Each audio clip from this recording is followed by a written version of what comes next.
नमस्कार मित्रों, हैप्पी होली। होली की आप सभी को बहुत बहुत बधाई और शुभकामनाएं। हर साल फागुन महीने में पूर्णमासी के दिन होली का त्यौहार भारत सहित अन्य देशों में जहाँ जहाँ भी हिंदू रहते हैं, जो सनातन धर्म को मानते हैं, वो इस त्यौहार को मनाते हैं। लेकिन होली का त्यौहार क्यों मनाते हैं, होली कब मनाई जाती है और होली के पीछे का भाव क्या है, इसके ऐतिहासिक महत्व क्या है, होली कब से मनानी शुरू की गई, इस ब्लॉग में हम जानने का प्रयास करेंगे।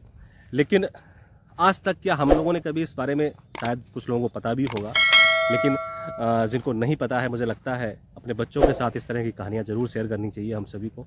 इस वीडियो में हम उसी पर चर्चा करेंगे।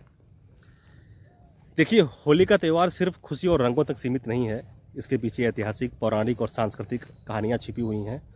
होली का त्यौहार क्यों मनाते हैं, जानना ही हमें अपनी संस्कृति और परंपराओं से जोड़ता है। कई सारी कहानियाँ, ऐसी मान्यताएं हैं, जिसमें एक कहानी है हिरण्यकश्यप और भक्त प्रहलाद की। प्राचीन समय में एक असुर हुआ जिसका नाम था हिरण्यकश्यप, जो बहुत ही शक्तिशाली था। उसको ब्रह्मा से काफ़ी पावर मिली हुई थी, कई ऐसे वरदान उसे मिले हुए थे, जिसकी वजह से उसने अपने राज्य में बहुत ही ज़्यादा भय का माहौल बना रखा था।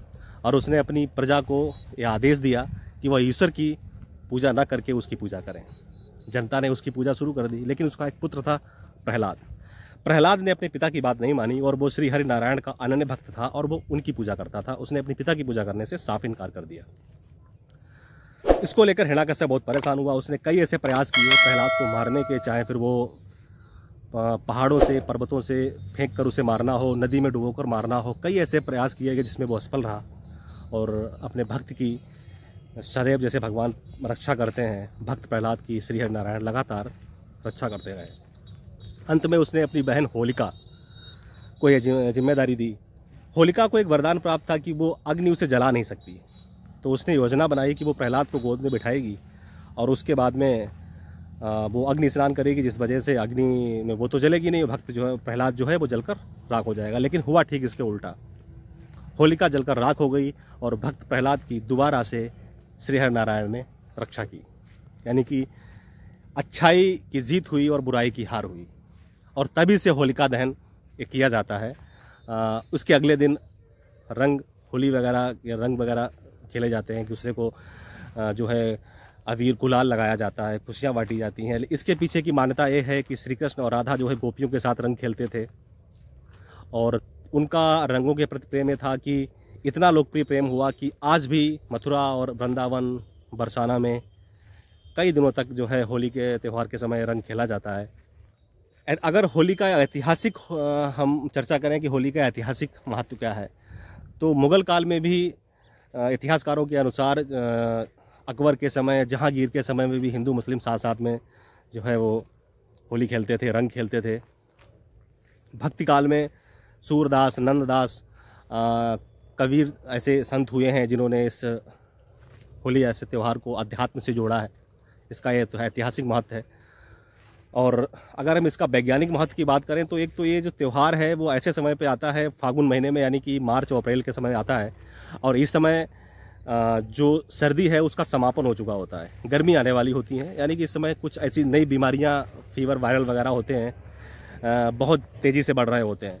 तो होलिका दहन से आसपास का वातावरण काफ़ी शुद्ध होता है, क्योंकि होलिका दहन में जो गाय के कंडे के उपले डाले जाते थे, घी है, हवन सामग्री है, लकड़ियाँ डाली जाती थी, उससे जो धुआं निकलता है, जो अग्नि होती है, तो वो काफ़ी वातावरण के लिए फ़ायदेमंद होती थी। तो उस वजह से बीमारियों का नाश होता था।